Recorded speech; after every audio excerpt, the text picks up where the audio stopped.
Hello beautiful bookworms! My name is Katarina and welcome to my channel. So today I'll be doing a book review, and that review is for a classic that I just recently finished and that I really liked, although it was a very hard classic to read, and I will explain why.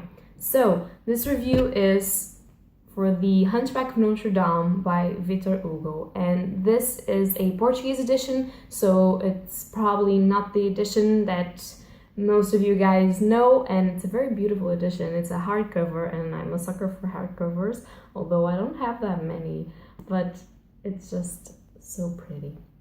So, this novel is supposed to be a French romantic gothic novel, and it was published in 1831, I believed. So it is set in Paris, France, and in the late Middle Ages. And it was supposed to be called Notre Dame of Paris, because the main character of this book is the Notre Dame Cathedral.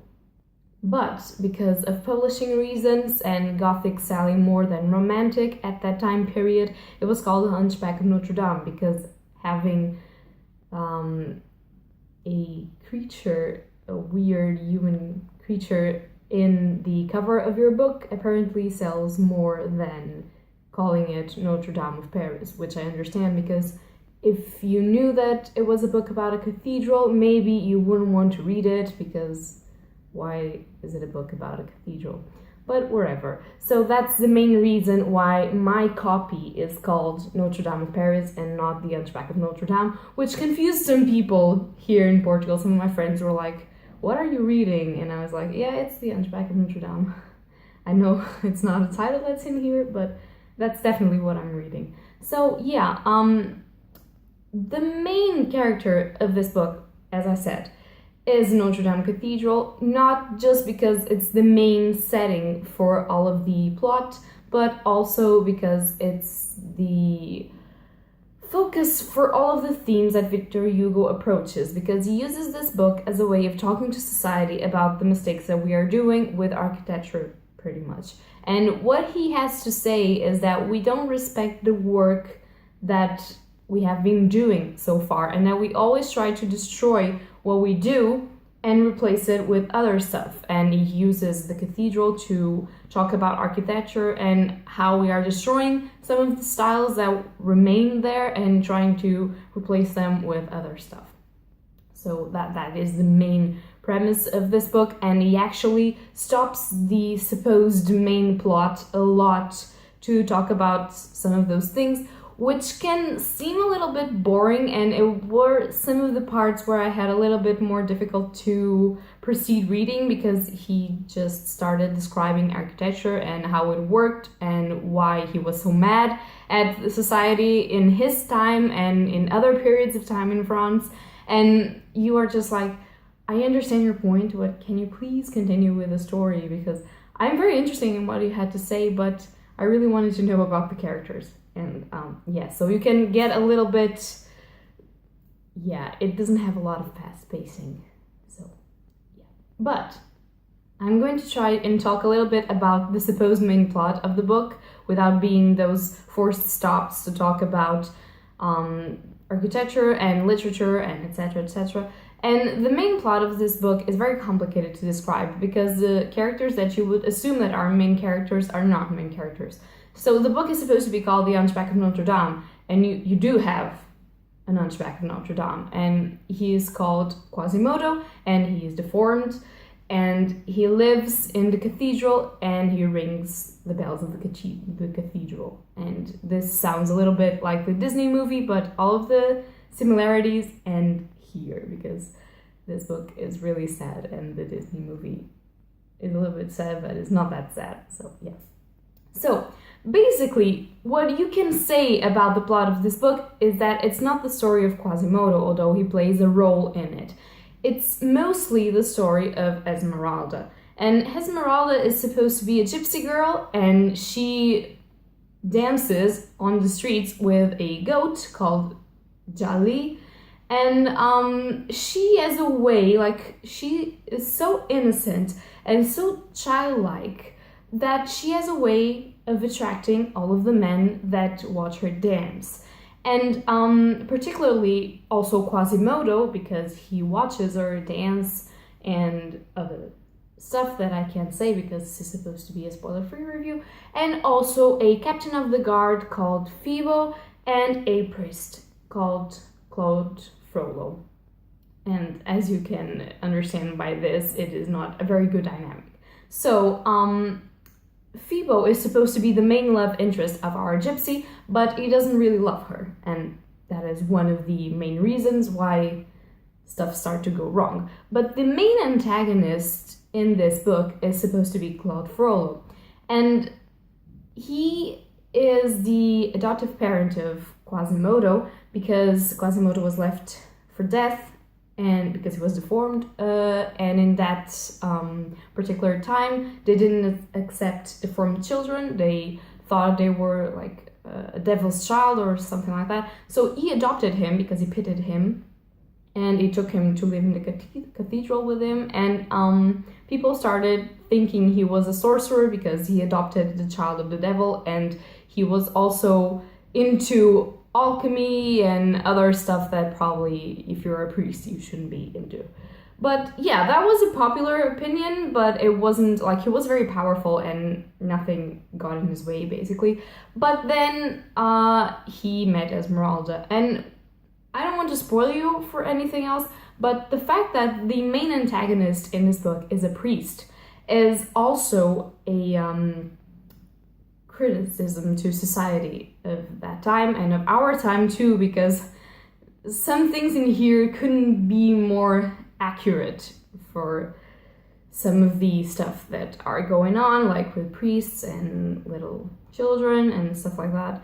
I know that this was a while ago and that now we don't know a lot about that. It seems like it's not happening a lot anymore, but we don't know that. So I think it's still very, very recent, per se. And yeah, so he's the one, Claude Frollo, is the one that sets in motion, I want to say sets in motion, a chain of events that will lead to the tragic ending. And I'm not spoiling you here because Victor Hugo is known by the suffering of the characters and depicting human flaws and having tragic endings for most of his characters. So you can see, I'm not spoiling you, I'm just saying it's accurate. It's tragic. It's a tragic book. It's not supposed to be a happy book. It's a book about human flaws. It's a book about how we can't do anything right, basically, and that there are good things in the world, but that most of the people don't have it. So it's about morals, it's about values, and it's a really good book, but it is very, very slow-paced. And for me, while it was a little bit of a problem because sometimes I had to work, I had my thesis and I had some exams and stuff like that, so I couldn't focus really on this book. When I was reading the actual main plot, I wasn't really concerned about the fact that it was slow-paced. I was okay with that because this is a little bit a philosophical book. He questions humanity and he questions God sometimes and he questions everything. So I actually liked it for that, for being slow-paced. I think you couldn't talk about this kinds of stuff without it being slow-paced. But at the same time, I think that it will gain if it will be a little bit more fast and sometimes it looks like he loses himself, like somewhere, and then he comes back, but whatever. And yeah, I really liked, the main thing that I really liked here were not the descriptions, although they were very good. I actually could imagine all of the streets in Paris and everything that was happening, and yeah, everything. But I really loved the characters. The characters in this book are so flawed, and they are so the worst thing of humanity, and they don't have a development in the sense that they understand that they are wrong and they try and change it, and they don't change. And I think that the main premise of Victor Hugo is that we do wrong, we know that we're doing wrong, and we don't change because we are humans and we don't want to change, and we don't want to try and be better. And I really loved it because it was like a slap on my face. And I think he tried and slapped everyone in the face and say, see what you're doing and see that you have flaws and you're supposed to fix it, and you don't, and you destroy art and you destroy everything and you destroy your lives doing that. And it was really amazing. So if you like good complex characters that are not supposed to be villains but are very strange morals and very strange values, then you should read this, because this is really good. So yeah, I think I told you the best that I could something about the plot, because I don't want to spoil you, and pretty much everything that I say is a spoiler for this book. But I just wanted to say that I cried reading this book. And I cried because human suffering was so there, you know, you could really feel it, and it hurt your soul just to think that if people were different and if there weren't so many misunderstandings and so many bad people, that this could actually end kind of well, sort of. Well, it couldn't end really well, but it could try to go in a different direction. But yeah, it really hurt my soul. And particularly in the last 20 pages, they make all of the troubles that he went through to read this book worth it. They do. I just... The ending is so real and so... Jesus, I can't talk about this. I'm getting emotional.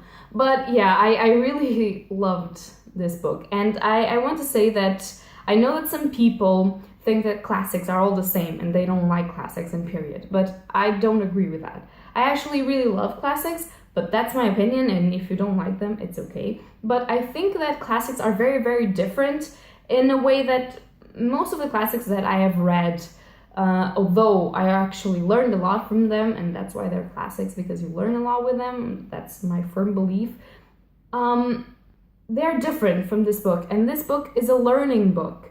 This book is a book about life, about people, human beings, and also about what we do to destroy art and to destroy everything that we touched, basically.